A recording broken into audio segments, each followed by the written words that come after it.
You see, guys, I'm currently learning a lot from this ongoing Bbnaija gang show, and I feel like for every lesson that I learn, I should share with you guys. So on today's episode, I will be sharing with you guys the art of apologizing, the art of saying I am sorry. And by the way, this video is dedicated to Seyi. Yes, Seyi made me do it. Seyi made me talk about it. So guys, before I continue, I just want to reintroduce myself. My name is Glory Elijah, and you're welcome back to my YouTube channel. This is Frankly Speaking with Glory, where I give my uncut opinions about everything and anything. And guys, don't forget to also go ahead and drop your thoughts in the comment section of this video. So before I continue, again, I've said that before, before I continue, the first question of this video is, what is the best way to apologize? In your own way, what is the best way to apologize? You know, because it's one thing to hurt someone, it's another thing to actually realize that you've hurt someone, and it's a third thing to also own up to actually hurting someone. So if you find out all of these things, what is your own best way of apologizing to people? Let's get into the video. So if you had seen the video that I posted last night, I asked you guys a question that do you guys think that Seyi's apology to Thelma was actually genuine? Did he feel remorseful while apologizing, or did he just apologize for the cameras, or because it's actually on national TV? Yeah, so I asked that question, and a lot of you responded by saying that no, you do not think that Seyi was actually kind of remorseful. And then it got me thinking that you said such a thing about someone, you know, 9 months later, you're still being very defensive, you know, not wanting to actually accept that you went too far, that you actually crossed the line of having a beef with someone and then going over the other side to attacking the person's family. You know, for me, I felt like it was very, very insensitive then and yesterday. You know, although he apologized, but he made a conditional remark before he apologized, and that is the basis of this conversation this morning. So I can't really say word for word verbatim what he said before he gave the apology, but it sounded in the line of, for peace to reign, you know, for the sake of peace, I just want to use everything in my whole heart, my soul, to apologize, blah blah blah blah blah, you know. And hearing that, and I'm like, wow, people like this, they really have a huge struggle when it comes to accepting their wrongs. They really have a huge struggle accepting their faults in any situation, and it's not a new thing, you know. In the house, back then in the house, we've seen a number of times that Seyi has a fallout with people, and he finds it very, very difficult to actually own up to his errors, and he finds it also very difficult to actually apologize remorsefully. Okay, now I am not saying that Seyi is still the same person that he is inside the house, back then inside the house, because he put out a tweet stating that he's growing, he's learning, blah blah blah, you know. But still inside that tweet, guys, don't look at me as an investigator of tweets and posts no, but still inside the tweet, you know, I could still perceive this person that still finds it unbelievable that he actually hurt Thelma. And I'm wondering, like, okay guy, how don't you get it? You know, you have an issue with this girl and you came attacking her late brother. You do not know the circumstances surrounding his death. You do not know the circumstances that led to, you know, what happened to the brother, and you don't even know if this girl has found closure. And the only reason why you have that information is because she actually shared it with you.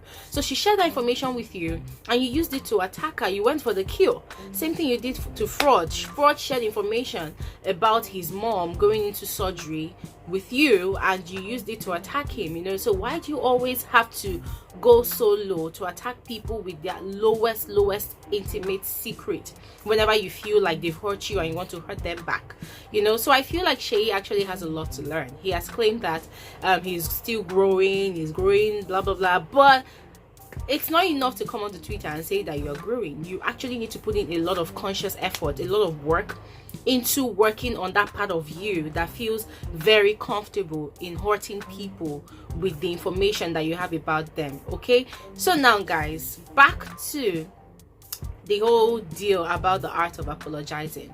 The first statement I want to make regarding that is apology is not legit, apology is not genuine, apology is not real or original when you add a conditional clause to it.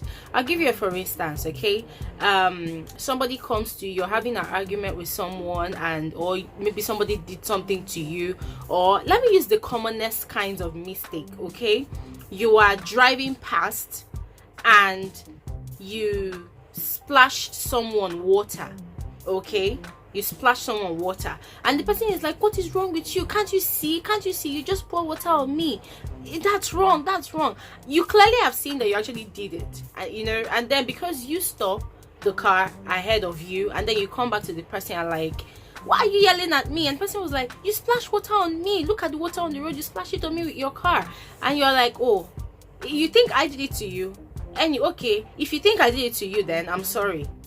Like, guys, do you see the scenario? Like, you saying if you think I did it to you, the moment you add if to any form of apology, it is no longer an apology. It is now you giving the person a choice to actually accept if you did that thing to them or not. So you are transferring the burden to them automatically, saying, oh, you're being delusional, I did not do anything to you, when it's actually obvious that you did something to them, you know. So you are giving them that burden now, like, oh, it's no longer my burden, it's no longer on me, so I pass it on to you. So if you actually think that I did this thing to you, oh, it's your problem, but so that it doesn't look like I'm a bad person, or let me just add I'm sorry to it. Guys, that is absolutely not an apology.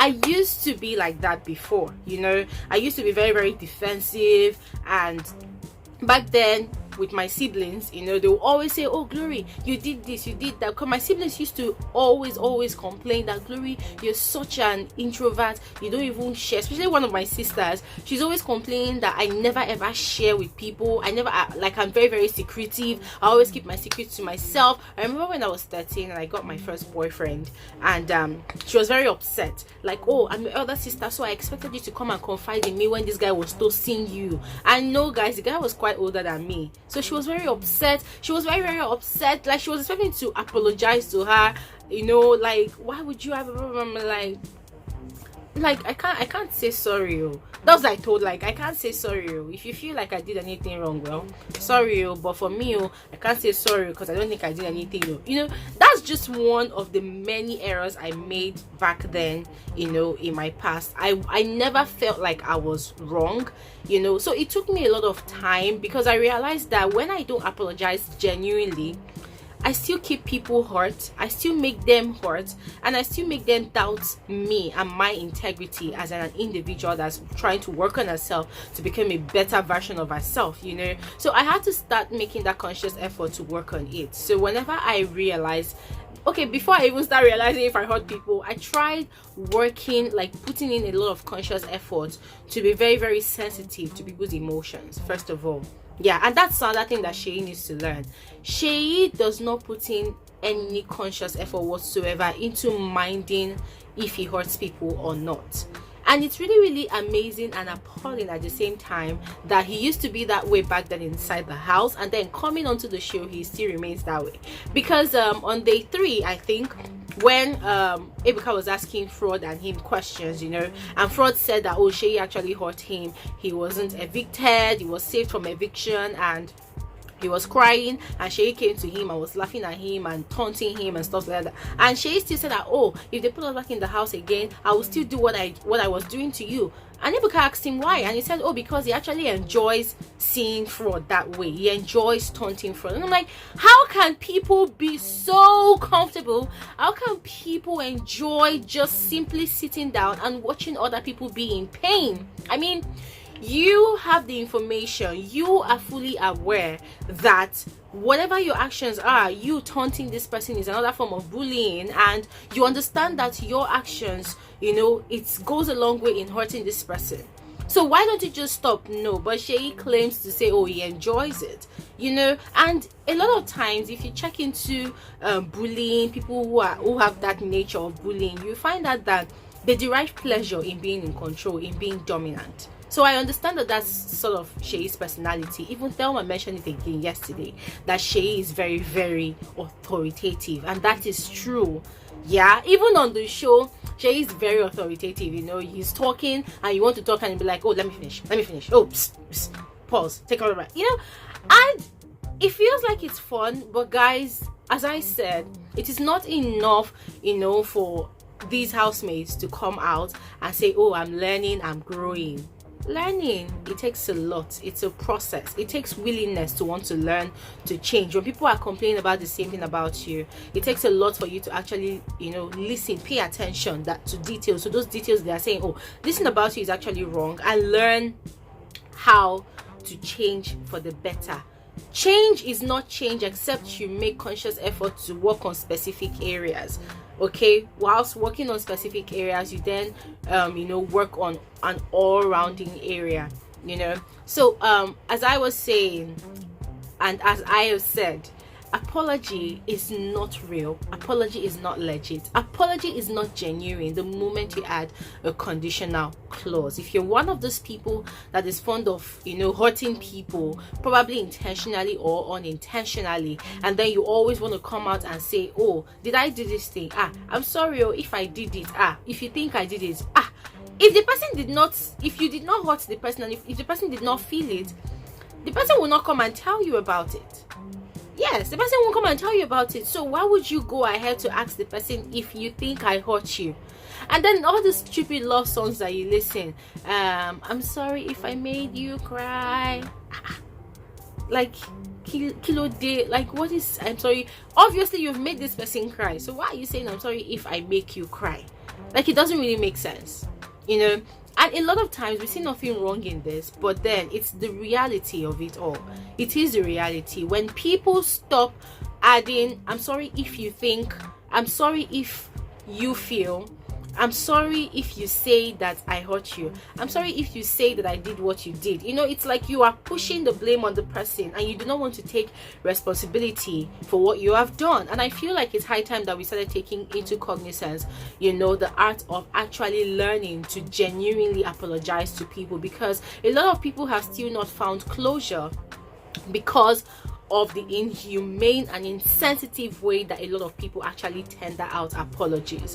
We need to actually learn how to genuinely apologize to people. I used to have this friend, you know, that when she's upset, she will go all out to say all manner of hurtful things to me, do all manner of hurtful things, which she knows is going to hurt me, because she already has information about my emotional stability. You know, she knows that, oh, I'm this sort of person that I don't like this, I don't like that. So when we have a fallout, she will make sure that she goes all out to say those intimate things that would, you know, get to my brain. Like, the thing will scatter my brain. It will pain me, and I will sit down and I will think about my life and I will cry. So she will make sure she does all of that. And then when we now settle and I called her attention to saying that, okay, whilst we had this issue, this is what you said and this is what you said, she's like, oh, did that thing pain you? Did that thing pain you? I'm like, yes, it hurt me. If it didn't hurt me, I wouldn't come out here and be telling you about it. I'm like, now, wow, I don't say anything wrong in what I said though,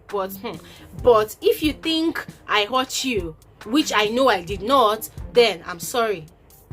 Guys, that is not a freaking apology. It has never been an apology. It will never be an apology. If you want to apologize to people, just go ahead, take a moment, pause, think about what they said. Oh my god, I actually really hurt this person. Okay, I'm actually really sorry.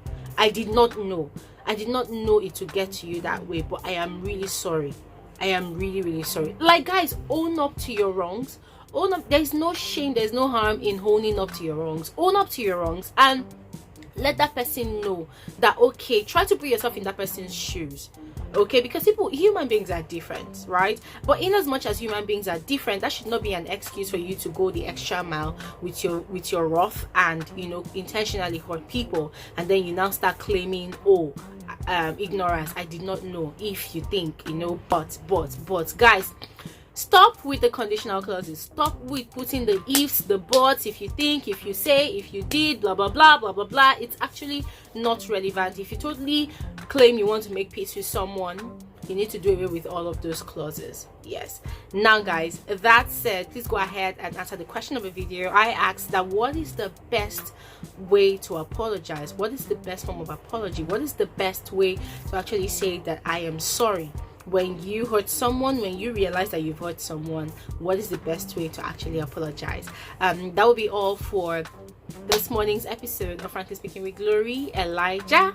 Remember guys, go ahead and drop your thoughts in the comment section below. I look forward to actually hearing and reading from you. And also guys, don't forget, tonight is another night. Mercy and Omashola are going to be digging it on the bouncing ring.